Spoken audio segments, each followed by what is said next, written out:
Agora a palavra de Deus no livro de Levítico, capítulo 24.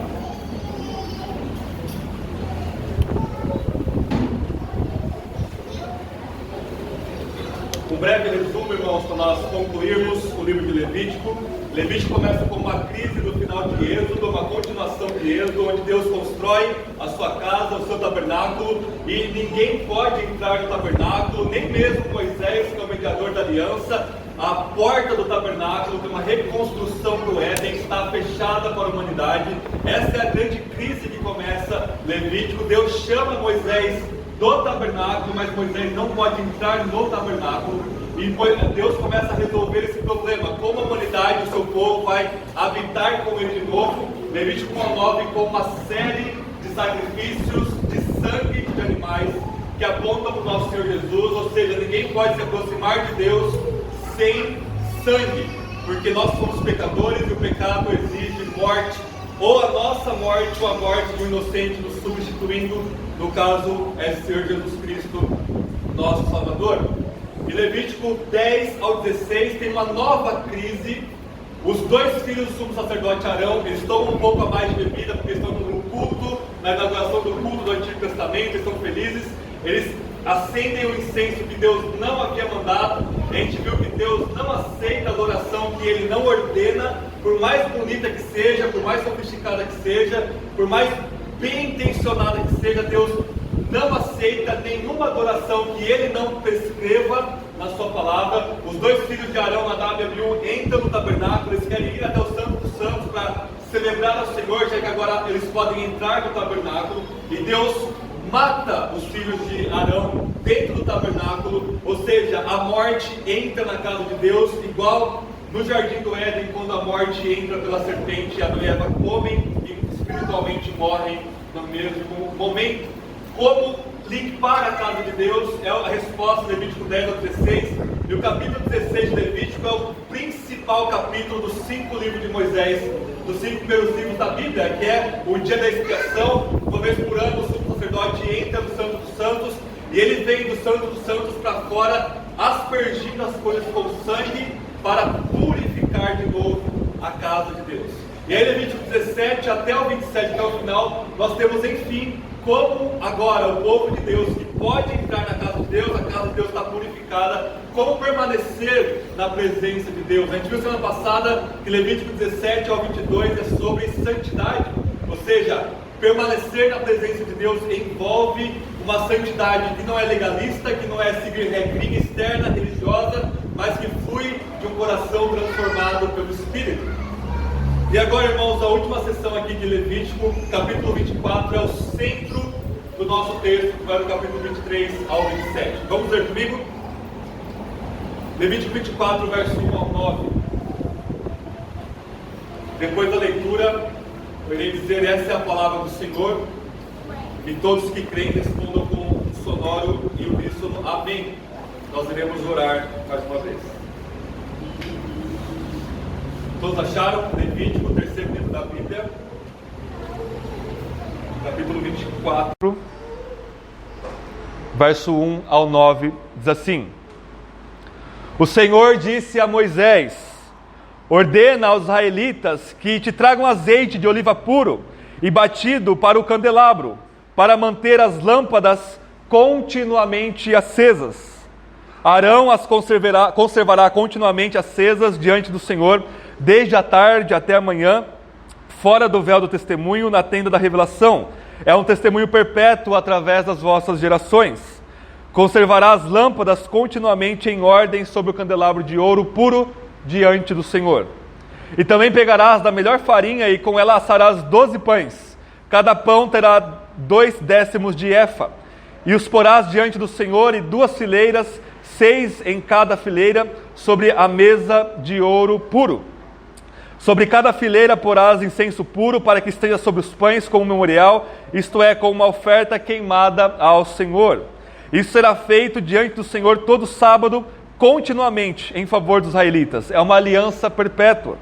Os pães pertencerão a Arão e seus filhos, que os comerão no lugar santo, pois são sua porção santíssima das ofertas queimadas ao Senhor, por estatuto perpétuo. Essa é a palavra do Senhor. Amém? Vamos orar? Senhor nosso Deus, estamos diante da sua santa, inerrante e eficaz palavra, aquela que nos traz vida, aquela que nos corta, nos fere, mas também nos cura e nos leva até Cristo Jesus, se ela for operada e manuseada pelo seu Espírito. Rogamos que o seu Espírito venha descer poderosamente sobre nós, nos encher, iluminar nossa mente com a luz do Evangelho, da sua palavra, para que possamos entender mais, conhecer mais sobre Jesus Cristo, nosso Senhor, que venha santificar nossas afeições, para que possamos amar a Cristo acima de todas as coisas, e que conceda o seu poder, ó Deus Espírito, a nossas vontade, a nossas mãos e pés, para que possamos praticar, viver, proclamar a sua palavra. Em nome de Jesus nós te pedimos. Amém. Irmãos, o centro aqui do final de Levítico é sobre o candelabro que ficava no lugar santo do tabernáculo, que ficava à direita, e a mesa dos pães da proposição, que eram 12 pães que eram colocados sobre uma mesa de ouro, um ficava lá do oposto ao outro, e Moisés constrói então essa narrativa para nós, para trazer para nós um ponto muito importante, que para nós entendermos, a gente precisa sempre voltar para Gênesis. Gênesis é o fundamento de Levítico e da Bíblia como um todo. Então eu vou retomar bastante aqui na introdução nossa, as nossas pregações do ano passado em Gênesis. A gente ficou 6 meses pregando em Gênesis e a gente viu o que é a criação. No princípio Deus criou os céus e a terra. Os céus de Gênesis 1:1 não é os céus que nós estamos vendo aqui, mas em hebraico é os céus, que na Bíblia é a dimensão invisível celestial, onde os anjos habitam, onde Deus manifesta ali a sua glória. No meio desse céu está o trono do Deus Trino, e lá ele é adorado e cercado por anjos. Aí foi que os anjos foram criados. E esse céu invisível, celestial, que tem vários nomes na Bíblia, Paulo vai chamar de terceiro céu, ou dimensão celestial, enfim, tem essa dimensão invisível, onde Deus habita com os anjos. A Bíblia vai nos dizer, eu não vou retomar os textos aqui, mas vários textos vai nos dizer que essa dimensão celestial é o templo de Yahvé. E nesse templo celestial, invisível, transcendente, os anjos adoram a Deus continuamente, sem cessar. É por isso que é um templo, porque é um lugar de adoração, onde os anjos proclamam e glorificam ao Pai, ao Filho e ao Espírito Santo como Deus, Criador de todas as coisas. Então ele cria os céus, e depois ele cria a dimensão visível, ele cria a terra. A terra estava sem forma e vazia, havia trevas sobre a face do abismo, e o Espírito de Deus começa a se manifestar, ele pairava sobre a face das águas. E aí os 6 dias da criação, a gente viu no começo do ano passado, é os 6 dias da construção do templo visível de Deus. Ou seja, todo o universo é o templo de Deus. Os Salmos vai dizer que tudo no universo, tudo no seu templo diz glória. Ou seja, os bilhões de galáxias, de estrelas, o pó, os animais, tudo existe para glorificar a Deus, porque a gente está dentro desse templo, dessa casa que Yahvé habita. Então, Gênesis capítulo 2 começa a focar um pouco mais, e quando Deus dá ordem para o mundo, ele coloca um mini templo, jardim, que ele vai chamar de Éden, de um lugar de delícias, porque era nesse templo, jardim, no Éden, que ele se encontraria com o seu povo ali, inicialmente com Adão e Eva, e Deus vinha e passeava e andava na virada do dia ali com Adão e Eva. Ele tinha comunhão, ou seja, qual que é o lugar de comunhão entre Deus e a humanidade? É no templo. Então o Jardim do Éden é um proto-templo, e se todo o universo é o templo de Deus, o Éden é um microcosmo, é um micro-universo, porque é um micro-templo que era para ser espalhado por todo o mundo, para que todo mundo virasse o templo de Deus e todo mundo fosse inundado pela glória de Deus. Esse era o propósito original da humanidade, que Deus designou para ela, que cultivasse o jardim até o templo, até os confins do mundo, para que com filhos perfeitos, Adão e Eva, cobrisse o mundo com a sua glória.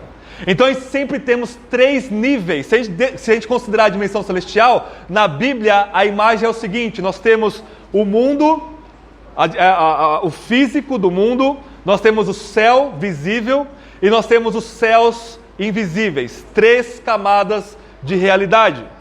É por isso que o tabernáculo tem 3 lugares: o átrio, nós temos o santo lugar, e o santo lugar era muito claro para um judeu da época.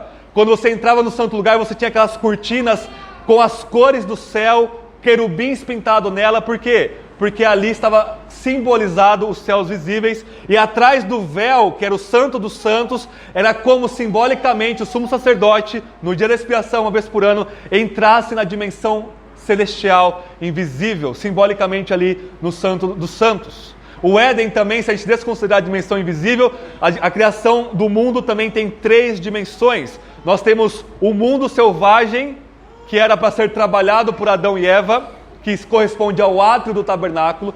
Nós temos o Éden em si, que corresponde ao santo lugar, e no centro do Éden a gente tem a árvore da vida e a árvore do conhecimento do bem e do mal, que simbolizava o santo dos santos, que o santo dos santos simboliza com a arca da aliança, onde você tem a lei, ou seja, julgar entre o bem e o mal a partir da lei de Deus, e é ali que você tem vida, que você se encontra com Deus. É como se a árvore da vida estivesse sendo representada. Por que todo esse simbolismo é importante? Nós estamos há 3.500 anos distante dessa cosmovisão de Moisés, porque Moisés escreveu e viveu lá no século 15 e 14 a.C., 3.500 anos. A gente precisa retomar essa imagética, essa imagem, esse imaginário bíblico, para nós podermos entender e nos colocarmos dentro dessa história. E a gente perde isso na tradução. Por que é importante, irmãos? Porque a gente está diante do candelabro aqui em Levítico 24. E o que é o candelabro? A palavra hebraica para candelabro, que Moisés vai usar aqui, é a mesma palavra para os luminares do dia 4. O que Deus cria no dia 4? A gente viu ontem com as crianças sabem de cor, né? Deus cria o sol, a lua e as estrelas. Mas não é chamado de sol, lua e estrelas, é chamado de luminares. Ou seja, dentro do templo cósmico e universal de Deus, dentro do universo, o sol, a lua e as estrelas, eles tinham essa função de iluminar a humanidade. Lembram que tudo foi criado para glorificar a Deus e para o bem da humanidade. Quando Deus diz que tudo é bom, quer dizer que tudo funciona para a humanidade glorificar a Deus. E o que isso simboliza? Simboliza que o próprio Deus, que é luz, que é glória e majestade, iluminaria o seu povo. Por isso que a primeira coisa que ele cria é a luz. Disse Deus, Gênesis 1:3, haja luz, e houve luz, porque luz é essa representação física da glória e da majestade de Deus. Ou seja, era para nós olharmos para o sol, para a lua e para as estrelas que nos iluminam e imediatamente lembrarmos de Deus, que é a nossa luz. O sol, a lua e as estrelas não passam de símbolos, de coisas que Deus fez para alimentar nossa imaginação, para que nós voltássemos para Ele como fonte de toda a luz. E nós temos então no tabernáculo um microcosmo, um micro-Éden reconstruído. E é interessante, irmãos, porque a gente tem aqui no centro desse final de Levítico o candelabro e a mesa da proposição. Qual que é o ponto aqui? Lá em Números, que é o próximo livro que a gente vai pregar, Deus vai dizer bem claramente que as lâmpadas dessa haste, que é o candelabro, que parece uma árvore, que era para imitar as árvores do Éden, não era para ser direcionadas para cima. Não tinha que iluminar o teto da tenda lá do tabernáculo. Era para o sumo sacerdote, para os levitas, virarem as lâmpadas desse candelabro para frente. De alguma forma, a iluminação do candelabro, ela era para frente. E o que estava na frente do candelabro, lá do outro lado da sala, lá do outro lado da tenda? A mesa com 12 pães. É muito claro que os 12 pães simbolizam as 12 tribos de Israel, simbolizam o povo de Deus. Ou seja, quando você entrava no santo lugar que só os sacerdotes podiam, a imagem ali era clara. A luz do candelabro iluminava os pães. Era para os levitas lembrarem diariamente o quê? Que Deus é aquele que ilumina o seu povo. E número 6, na verdade, vai desvendar para nós a teologia por trás desse simbolismo todo aqui, com a bênção de Arão. Qual que é a bênção de Arão? O Senhor te abençoe e te guarda e faça resplandecer a sua luz sobre vós. Essa é a bênção araônica lá de número 6. Ou seja, é muito complexo para a gente falar aqui em 40 minutos, a gente precisava de vários sermões aqui, mas o simbolismo é claro. O centro do final aqui de Levítico vai lembrar-nos que Deus é a luz do seu povo, que o candelabro, que é uma espécie de mini sol, de mini luas, estrelas ali, simbolicamente está apontando para Deus iluminar o seu povo. E o que isso tem a ver conosco, de certa forma? A gente sabe que tudo na Bíblia aponta para Jesus, e depois de Jesus aponta para nós. Em Cristo Jesus, a palavra de Deus se cumpre. Jesus é essa luz. Ou seja, o candelabro, que era essa haste que iluminava os 12 pães, que iluminava o povo de Deus, profeticamente apontava para o Messias que viria, que ele de fato seria a nossa luz. E é o texto que nós lemos no culto. Jesus diz lá em João 8,12: eu sou a luz do mundo. Quem me seguir, quem vir após mim, não andará em trevas, antes terá a luz da vida. É por isso que existe a luz lá em Gênesis 1, para criar e manter a vida biológica neste mundo. Jesus diz: olha, o sol, a lua, as estrelas, o candelabro e tudo quanto reluz neste universo é para lembrar vocês, é para mostrar para vocês, é para berrar para vocês que vocês estão em trevas e que vocês precisam de luz e que eu sou a luz. Ou seja, nós por nós mesmos, nós não somos luzes, nós somos trevas. A nossa família não é nossa luz, a nossa igreja não é nossa luz por si mesma, a nossa tradição religiosa não é nossa luz, as nossas obras não são nossa luz, nós estamos em trevas. E somente em Cristo você se aproxima da casa de Deus, que é o próprio Cristo. Cristo é o tabernáculo. E aí, quando você chega a Cristo pela fé e não pelas obras, você tem luz. E essa luz, ela não é abstrata, metafórica, ela é vida. Ela é aquilo que te traz paz, alegria, amor. Você tem luminosidade em você mesmo. E aí, quando nós estamos em Cristo, aí sim, nós somos transformados de trevas em luz, individualmente e comunitariamente. Vamos ver individualmente? Abram comigo no Salmo 18.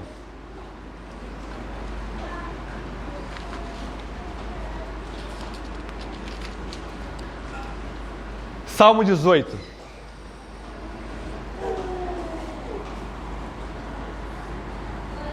Olha como Davi lia as Escrituras. Vejam comigo o verso 28 do Salmo 18. Depois vocês podem voltar para Levítico 24. Salmo 18, 28 diz assim: sim, tu acendes a minha lâmpada, o Senhor meu Deus ilumina as minhas trevas. E a gente perde na tradução se a gente não faz as conexões corretas, mas no hebraico Davi está dizendo que ele é um candelabro.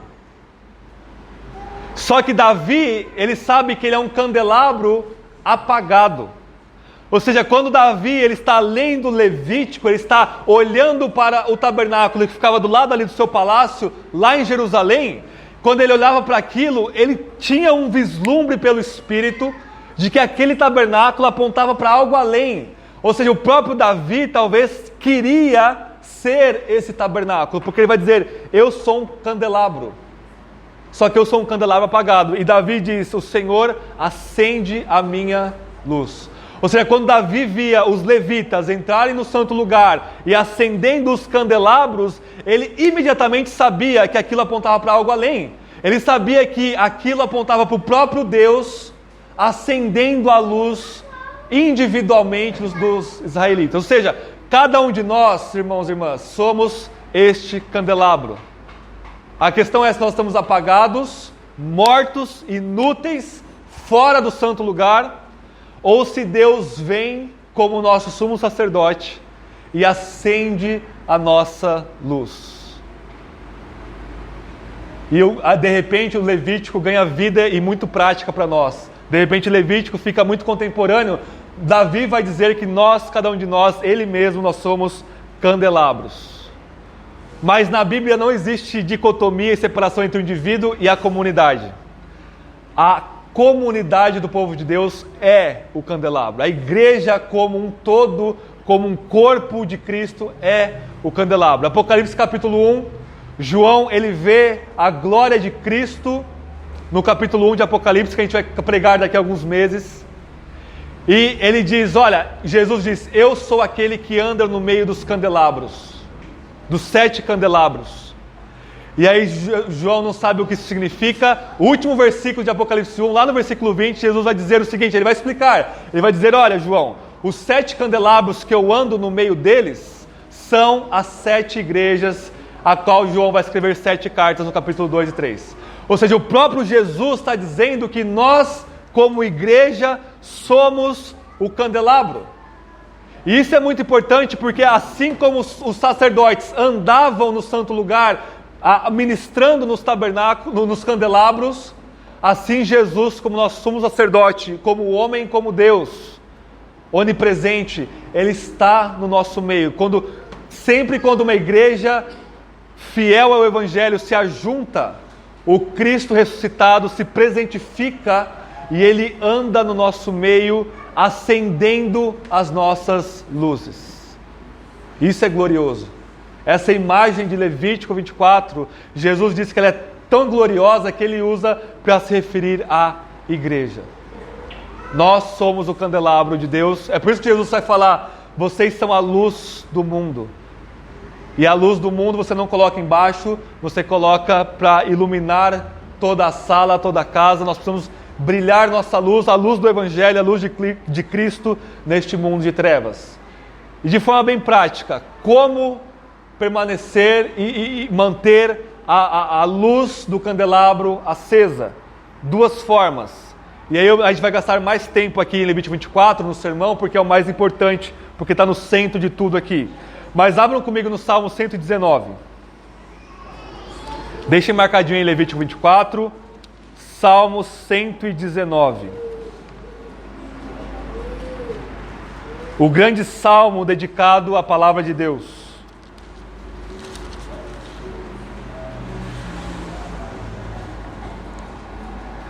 Verso 105, Salmo 119, verso 105, é um versículo que todo mundo sabe de cor, mas vale a pena nós lermos cada palavra que está conectado lá com Levítico 24.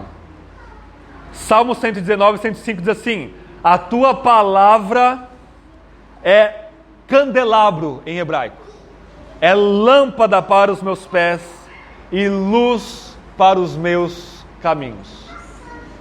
Ou seja, o salmista aqui está dizendo que assim como Deus criou a luz e o sol, a lua, as estrelas pela sua palavra, e assim como pela palavra de Deus Ele manda construir o tabernáculo, o que é mais importante disso tudo é a própria palavra, que é criadora de luz e que é luz em si mesma. E o salmista sabe que não adianta ficar acendendo o candelabro lá no santo lugar. O que importa mesmo é vivermos de acordo com a palavra de Deus. Ou seja, de forma bem prática, como manter a luz do seu candelabro acesa? Aqui está o óleo.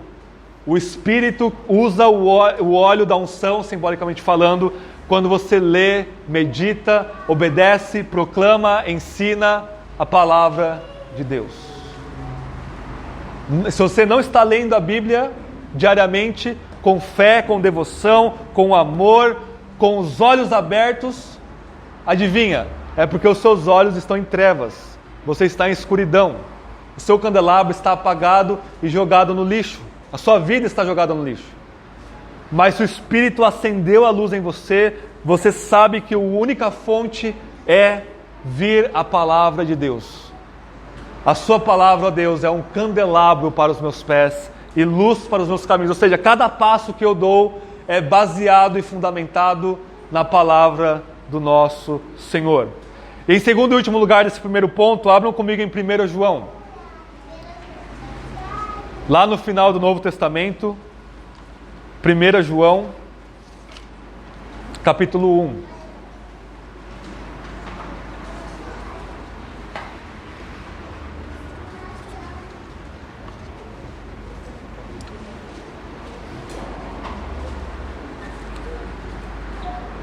Versos 5 ao 7 está baseado nessa teologia de Levítico que nós estamos vendo.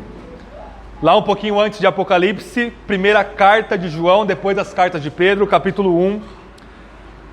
Prestem bem atenção na leitura do verso 5, 6 e 7. E a mensagem que dele ouvimos e anunciamos é esta: Deus é luz, e nele não há treva alguma. Se dissermos que temos comunhão com ele e andarmos nas trevas, mentimos e não praticamos a verdade. Mas se andarmos na luz, assim como ele está na luz, temos comunhão uns com os outros, e o sangue de Jesus, seu Filho, nos purifica de todo pecado. Isso só pode ser entendido à luz de Levítico. Ou seja, o sangue dos animais de Levítico 1 ao 9 aponta para o sangue de Cristo, e é isso que nos purifica de todos os nossos pecados. Mais purificado dos pecados do que nós temos, nós entramos no tabernáculo, nós entramos em Cristo, e nós temos luz, a luz do candelabro que é o próprio Jesus. Só que João fala, se você andar em trevas, e o que é andar em trevas aqui? É o oposto de praticar a verdade do verso 6. Ou seja, andar na luz é andar e praticar a verdade da palavra de Deus. Andar em trevas é andar como você quiser, do jeito que você quiser, pode ser religiosamente, pode ser pecaminosamente, não importa, você está em trevas. É como se você saísse do tabernáculo e isse para a escuridão do deserto, para o lugar de morte e morresse lá. João nos diz, filhinhos, Deus é luz, e se você quer ter comunhão com ele, que é Levítico, Levítico é sobre como termos comunhão com Deus, vocês precisam andar na luz e praticar a luz, ter comunhão uns com os outros, amar uns aos outros e viver na verdade. Amém? É sobre isso, voltando que Levítico 24 é sobre a luz do candelabro iluminando o povo de Deus, mostrando a luz de Deus sobre o seu povo, de Cristo sobre a igreja e da igreja sobre o mundo. Irmãos, voltem comigo lá em Levítico 24. A partir do verso 10, continuando o texto, a gente parou até o verso 9, nós temos uma nova e última crise no livro de Levítico. A primeira é, ninguém pode entrar no tabernáculo. A segunda, capítulo 10, os filhos de Arão morrem no tabernáculo. E a terceira crise de Levítico é um sujeito que se levanta lá, era israelita, mas a mãe era israelita e o pai era um egípcio. Lembra que Israel saiu do Egito, o pessoal se casava lá, normal, tinha os casamentos mistos, e esse rapazinho, ele era filho de uma israelita com um egípcio, e ele seguiu a mãe nessa trajetória de redenção. Veja comigo o verso 10 de Levítico 24. Naquele tempo estava entre os israelitas o filho de uma mulher israelita com um egípcio, ele e um homem israelita brigaram no acampamento, ou seja, eles não estavam se amando um ao outro, estavam se odiando. E o filho da mulher israelita blasfemou contra o nome, amaldiçoando-o. Então levaram a Moisés, e o nome da sua mãe era Selomite, filha de Dibre, da tribo de Dan. E o mantiveram preso até que houvesse uma decisão dada pela boca do Senhor. E qual que é a resolução dessa crise? O próprio Deus, se você continuar lendo a segunda metade desse capítulo, desse parágrafo, diz, olha, tragam esse rapaz aqui no meio de todo mundo, coloquem a mão sobre a cabeça dele e apedrejem ele. Vocês precisam lançar pedras e matar esse sujeito. Por quê? Blasfemou contra o nome de Yahvé, o Senhor. Ou seja, além dele brigar, ele estava em trevas, não estava amando o seu próximo porque ele não amava a Deus, e isso se materializou, se concretizou em palavras blasfemas. Ele amaldiçoou o nome de Yahvé. Ele ficou irritado, esse sujeito aí que serve esse Deus, e aí ele amaldiçoa o nome de Deus. Qual que é a punição? Morte. Aí o cristão falso, pós-moderno, vai dizer, nossa, mas esse não é o Deus que eu sirvo, não é o Deus que eu gosto, não é o Deus que é amor, não é o Deus que é pai de Jesus Cristo, não é o Deus que é o meu pai. Isso é Marcião lá no século II, que vai dizer, olha, o Deus do Antigo Testamento é uma coisa, o Deus do Novo Testamento é outra coisa. Isso é, você criou um deusinho na sua cabecinha oca, com uma definição pecaminosa de amor, e você não está servindo o Deus verdadeiro. Porque o Deus verdadeiro manda matar. Por quê? Porque Ele é amor. E Ele ama a si mesmo acima de todas as coisas. E Ele ama o seu povo tanto que Ele não permite que o seu povo permaneça em pecado. Isso é amor.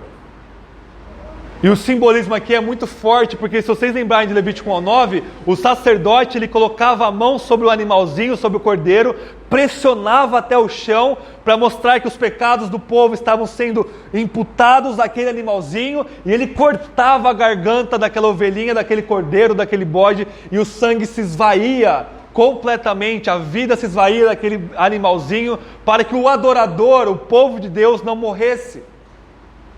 E aqui nós temos o oposto. Não há substituto para esse rapaz. Ele vai precisar pagar pelo próprio pecado. E é o mesmo simbolismo. O pessoal colocava a mão sobre ele, morte, apedrejamento. Isso nos ensina que todo o pecado será pago. Ou você mesmo vai pagar os seus pecados, e aí você está literalmente lascado, porque você vai passar a eternidade no inferno e não vai conseguir pagar todo ele. Essa é a punição que você terá. Ou você coloca sua confiança numa mensagem louca, absurda, que é o próprio Deus levou o seu pecado na cruz. Ou Jesus paga pelos seus pecados e o seu sacrifício é suficiente para pagar todos os seus pecados, passado, presente e futuro. Ou você mesmo pode ir lá diante de Deus, diante do trono branco, no julgamento final, e dizer: Deus, pode deixar que eu pago, quanto que eu estou devendo? Aí Deus te dá a conta infinita para você pagar. E o simbolismo aqui é muito importante. Nós temos retomado Gênesis, porque qual que é a função dos candelabros cósmicos, do sol, da lua e das estrelas? Moisés vai dizer que o sol e as estrelas vão fazer separação entre o dia e a noite. Isso é muito óbvio, ou seja, o que a luz faz? Onde a luz se manifesta, a luz já imediatamente separa as trevas, a sombra, a escuridão. Ou seja, não é possível, aonde o foco de luz pega, ter escuridão. A sombra é só se tiver um objeto na frente, mas aí aqui já não tem mais o foco de luz, na verdade. Ou seja, o sol, a lua e as estrelas vão fazer separação entre o dia e a noite. O que Deus faz? Ele faz separação entre o seu povo e os egípcios. Ele mata os egípcios e salva Israel. E por que Moisés então coloca essa narrativa da blasfêmia desse jovem imediatamente após a imagem do candelabro e dos pães da proposição? Para nos mostrar exatamente isso. A luz separa o que é claro daquilo que é escuro. A manifestação da luz imediatamente separa aquilo que é trevas. É o que João fala lá em João capítulo 1 do seu evangelho. Ele diz que Jesus é a luz, e quando a luz se manifesta nas trevas, as trevas não conseguem resisti-la, as trevas não conseguem vencê-la, não conseguem permanecer. Isso é muito instrutivo para nós, individualmente, comunitariamente. Onde a luz do evangelho, onde a luz de Cristo se manifesta, o pecado não permanece. O pecado intencional, desejado, saboreado, não pode permanecer. Todos nós permanecemos pecadores ainda. E vir ao culto e ler a Bíblia e orar é aquilo que vai nos santificando aos poucos, purificando o nosso coração, isso até nós morrermos ou Jesus voltar. Mas aquele pecador que vive, ama, se deleita em rolar na lama do pecado, não permanece. Salmo 1, o ímpio não prevalece na congregação dos justos, exatamente por causa da luz. E isso é amor. A gente está vendo isso às quintas-feiras na escola bíblica. O verdadeiro amor, ele santifica. Ele é intolerante, ele não tolera o ódio, ele não tolera o pecado, ele não tolera as trevas, assim como a luz não tolera a escuridão. Então faça-se essa pergunta: será que você está dentro do tabernáculo, na luz do candelabro? Ou será que você é esse jovem rapaz blasfemando o nome do Senhor. O terceiro mandamento é esse lá de Êxodo 20. Ou seja, o que é blasfemar o nome de Deus? Não é simplesmente fazer como esse rapazinho aqui e sair amaldiçoando a Deus. Não, é você não viver de acordo com o nome de Deus. Ou seja, é você invocar o nome de Jesus. Não, Jesus é o meu Senhor, Ele é o meu Senhor. Mateus capítulo 7. E Jesus vai dizer: afastai-vos de mim. Eu nunca vos conheci. Eu nunca tive comunhão com vocês. Por quê? Vocês praticam a iniquidade. Vocês permanecem nas trevas. Ou seja, o verdadeiro cristão, aquele que foi transformado pelo Evangelho, é aquele que ama e habita e persegue e procura a luz da santidade e do amor de Cristo. E essa luz vai nos invadindo e crescendo. Provérbios 4 vai dizer que a luz da aurora dos justos ela vai brilhando cada vez mais, até ser dia completo, até Cristo voltar. Este é o simbolismo aqui para nós, prático, da segunda metade de Levítico 24. Vocês estão em Levítico 24? O que está ao redor de Levítico 24, irmãos, é a nossa última parte do sermão. É o 23 e o 25, né, os capítulos. E sobre o que é os capítulos 23 e 25? Vamos ler só os títulos aí da Bíblia de vocês. Levítico 23 começa com as festas dedicadas ao Senhor. Tem um monte de festa aqui. Tem o sábado, verso 3, tem a Páscoa, no verso 4, tem a festa dos primeiros frutos, das primícias, no verso 9, tem o dia da expiação, no verso 26, a festa dos tabernáculos, do verso 33, ou seja, Levítico 23 é só sobre festa, só sobre celebração no tabernáculo. E sobre o que é Levítico 25? Vejam comigo Levítico 25, o ano sabático, ou seja, a cada 7 anos eles iriam dar descanso para a terra. Verso 8, o ano de jubileu, ou seja, a cada 7 anos, 7 vezes 7 anos, ou seja, a cada 49 anos, no 50º ano, eles dariam também liberdade aos escravos, dariam descanso para a terra, não plantariam. Sobre o que é então Levítico 23 e 25? Tempo sagrado. Tempo sagrado, ou seja, vejam comigo a progressão de Levítico. Deus purifica o seu tabernáculo, ou seja, nós temos um lugar purificado para Deus habitar com o seu povo. Deus purifica o seu povo como o novo Adão corporativo Israel, ou seja, nós temos um lugar santificado, o sujeito santificado. Nós precisamos agora santificar o tempo, para nós termos o tempo, o espaço e o sujeito que foram afetados pela queda e pelo pecado de Adão, agora purificados diante de Deus. Ou seja, Deus está marcando com o seu povo um ritmo de tempo, de graça, de redenção, para eles celebrarem ao Senhor. E para eles separarem momentos no dia, na semana, no ano, a cada 7 anos, a cada 49 anos, para eles adorarem a Deus, descansarem a terra, libertar os escravos, praticar o bem e viver em comunhão com Deus e uns com os outros. E a gente perde isso, irmãos, o simbolismo, por causa das traduções, infelizmente. Mas o que diz aí em Gênesis 1,14, no 4º dia da criação? Deus cria o sol, a lua, as estrelas, os luminares. E qual que é a finalidade disso? Ele fala assim, para marcar as estações, os dias e os anos. A palavra hebraica para estação é a mesmíssima palavra que o próprio Moisés usa aqui em Levítico 23 para festa. Ou seja, estão percebendo o universo e o tabernáculo como sendo uma sintonia só? Ou seja, se você é um israelita na época de Moisés e lesse atentamente isso daqui, você chegaria à seguinte conclusão: Deus criou o universo, Deus criou o sol, a lua, as estrelas para o culto no tabernáculo. Ou seja, as festas, as estações que os luminares marcam o dia, a semana, o ano, 7 anos, 50 anos, essas marcações que a rotação da Terra faz em volta de si mesma, em volta do Sol, existe para o culto da humanidade a Deus.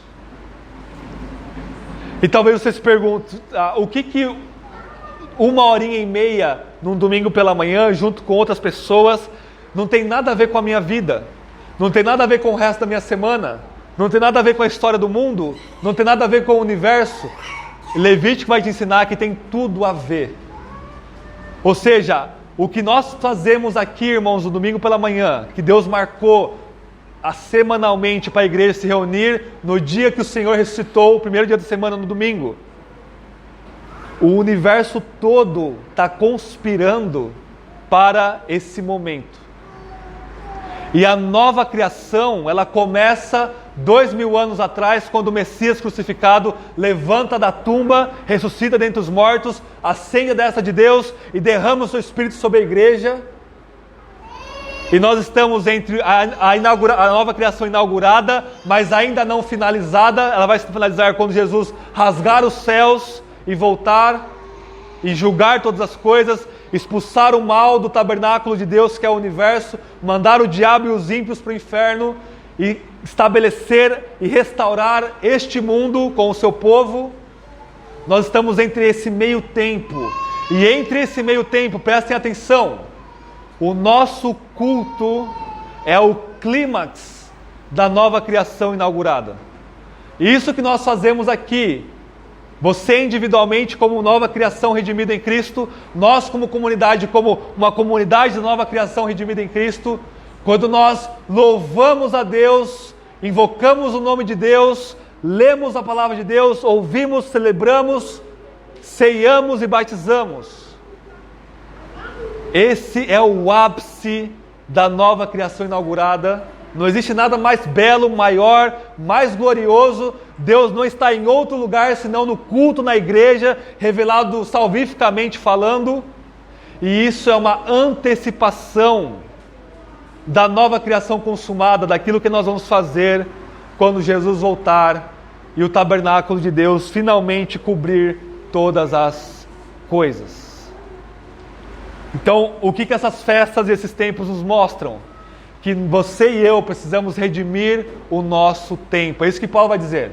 Se nós precisamos redimir o nosso tempo, quer dizer que o nosso tempo está afetado pelo pecado e que ele precisa ser redimido de alguma forma. Ou seja, você precisa organizar a sua vida em torno do seu culto para Deus e não o contrário. Deus te deu 24 horas, você precisa se organizar nessas 24 horas para você cultuar a Deus sozinho, orar e ler a Bíblia, e para você cultuar a Deus com a sua esposa e com seus filhos. Culto familiar. A Bíblia inteira vai nos dizer que o culto a Deus, ele é diário. Você precisa organizar os 7 dias que Deus te deu numa semana, e o nosso calendário não é arbitrário, não é culturalmente construído, é construído com base na criação de Deus. É Deus que fez e nos deu o calendário, para se preparar para o momento climático e supremo dessa nova criação inaugurada, deste lado da eternidade, que é este momento simples, humilde, fraco, louco aos olhos carnais, mas que espiritualmente é onde Deus, Cristo, está andando e acendendo nossas luzes. Ou seja, quando você vive uma vida que você não cultua a Deus diariamente, que você consegue qualquer desculpinha para faltar no culto no domingo, você está com o seu tempo todo, a sua atmosfera que você vive em trevas. Você não está no tabernáculo, você está lá no Egito. No Egito não há tabernáculo, não há candelabro, não há luz, não há salvação. Você precisa, e eu preciso, diariamente, darmos um tempo com o Instagram, com o Facebook, com o YouTube, dar um tempo com a Netflix, ou qualquer coisa que a gente assine, e cultuarmos a Deus. Primeira coisa que eu faço, cultuo a Deus. Eu levanto, oro, leio a Bíblia, e depois o que você faz? Você chega do trabalho, antes de qualquer coisa, se reúne a sua família e cultue a Deus. Você precisa se organizar em relação a isso. Você precisa mudar a sua mentalidade de olhar para o culto. Porque na Bíblia todo o universo está sendo orquestrado por Deus. Não para você ficar vendo apenas com enfeite e falar, nossa, que universo bonito. Não, para marcar o ritmo da graça de Deus na sua vida, diariamente, semanalmente, mensalmente, anualmente. É para isso que Deus criou os céus e a terra, para que você o cultue e se organize ao redor do tabernáculo de Cristo e do culto. Amém, irmãos? Para finalizarmos, juro que é o final agora. Levítico 26 é a conclusão. A prática do livro 27 é só uma retomada de alguns votos, como se fosse um epílogo. Mas Levítico 26 é onde está a conclusão teológica para nós. Levítico 26 é sobre bênçãos e maldições. Daqui a alguns meses eu vou pregar em Deuteronômio, a gente vai ver números de Deuteronômio, verso por verso, capítulo por capítulo, ainda que de forma um pouco mais espaçada, igual Levítico. A gente vai ver um pouco mais detalhado essas bênçãos e maldições, que lá em Deuteronômio é muito grande lá no capítulo 27. Mas aqui nós temos uma antecipação disso e Deus vai dizer basicamente o seguinte: olha, se vocês não me obedecerem, vocês serão amaldiçoados. Se vocês me obedecerem, vocês serão abençoados. O que é isso? Morte e vida. Estar na presença de Deus no tabernáculo ou ser expulso para o deserto e morrer. E olha a retomada de Gênesis aqui. Existe a bênção primitiva aqui. Vejam comigo Levítico 26, verso 11, 12 e 13. Estabelecerei o meu tabernáculo no meio de vós, e não sereis uma abominação para mim. Andarei no meio de vós, e serei o vosso Deus, e vós sereis o meu povo. Eu sou o Senhor vosso Deus, que vos tirei da terra dos egípcios, para que não fosseis escravos. Quebrei as traves do vosso jugo, e vos fiz andar de cabeça erguida. O verbo aqui do verso 12, andarei no meio de vós, é a mesma expressão que Moisés usa para falar que Deus andava no Éden, lá em Gênesis 2, para ter comunhão com eles. Ou seja, a bênção de Deus é Deus andar no meio de nós, e Deus andar no meio de nós significa que Ele tem comunhão conosco. Ele está aqui do nosso lado, ministrando para nós, nos edificando, falando conosco, nos abençoando. Isso é abençoar, não é riqueza material, não é bem-estar de saúde, não é bem-estar psicológico necessariamente, ainda que essas coisas possam vir, mas bênção de Deus é você ter vida espiritual, independente se você está desempregado, pobre, cego, nu, com câncer no seu cérebro terminal. Isso de forma última não importa. Deus está dizendo: olha, eu vou andar no vosso meio quando eu estabelecer o tabernáculo no meio de vós. E vocês vão ter vida e serão o meu povo. Deus está retomando o Éden e apontando para Cristo, que literalmente, fisicamente andou entre nós como homem. E Ele anda entre nós agora pelo seu Espírito que habita em nós. E vejam comigo o verso 33 para nós finalizarmos. É uma retomada do Éden também. Levítico 26, 33 diz assim: se eles pecarem, Deus vai dizer o seguinte: eu vos espalharei por entre as nações e vos perseguirei com uma espada desembainhada. A vossa terra será devastada e as vossas cidades se tornarão em deserto. Essa expressão espada desembainhada é a mesma lá de Gênesis, quando Deus expulsa Adão e Eva do tabernáculo, que era o Éden. Ele coloca essa espada desembainhada e flamejante para tampar o caminho do Éden. E a gente viu que Levítico é sobre isso, é sobre a humanidade voltando para o Éden, voltando para o tabernáculo, para a presença de Deus. E a espada flamejante, ela é direcionada para o animalzinho substituto, ela foi direcionada para Cristo, agora o Éden está aberto para nós, a gente pode entrar. Ou seja, organizar a sua vida ao redor do culto a Deus é questão de vida ou morte, bênção ou maldição, eternidade com Deus ou eternidade sem a bênção de Deus, somente a ira justa, santa, violenta, incessável de Deus no lugar de punição. Levítico é sobre isso, irmãos. Ter comunhão com Deus E disso depende a nossa existência eterna. Amém? Vamos orar. Tenha um breve momento de oração silenciosa. Confesse os pecados diante de Deus. Corra para Cristo pela fé. E eu já vou orar encerrando o sermão.